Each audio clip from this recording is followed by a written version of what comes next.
আপনার প্রিয় মানুষ আপনাকে পাত্তা দিচ্ছে না, আপনার প্রিয় মানুষ আপনাকে ইগনোর করছে, তাহলে আপনি কি করবেন? তো আমার কথাগুলো শুনুন, আমি 6টা কথা বলবো। আমার এই 6টি কথা যদি আপনি মন দিয়ে যদি শুনুন আর আমার এই 6টি কথার মতো যদি আপনি কাজ ফলো করে যান, তাহলে 100% আপনার প্রিয় মানুষ আবার আপনার কাছে ফিরে আসতে বাধ্য হব।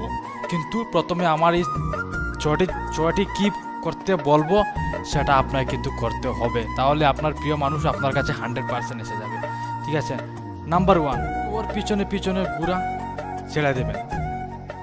ও যাই করুক না কেন আপনি ওর পিছনে পিছনে কখনো ঘুরবা না।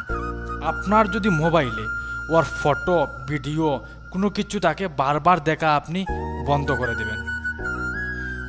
3 নম্বর, কে ইগনোর করা শুরু করে দেন। আপনি ওকে যদি ইগনোর করে দেন তাহলে ওই বুঝতে পারবে আপনি বদলে গেছো। ঠিক আছে? নাম্বার 4, সব সময় ব্যস্ত থাকতে চেষ্টা করবেন। যে কোনো কিছু কাজও থাকে না, কিছু একটা কাজ বার করে আপনি ব্যস্ত থাকতে চেষ্টা, কারণ আমরা একটাই কথা জানি, ব্যস্ত থাকলে কিন্তু আমাদের মাথায় চিন্তাধারা কখনো আসে না। তাই আপনি সব সময় ব্যস্ত থাকার চেষ্টাটাই। 5 নম্বর হলো, আপনি নিজে ওকে দেখাও যে আপনি ওকে ছাড়া অনেক ভালো আছেন, অনেক ফ্রি আছেন, অনেক সুখে আছেন।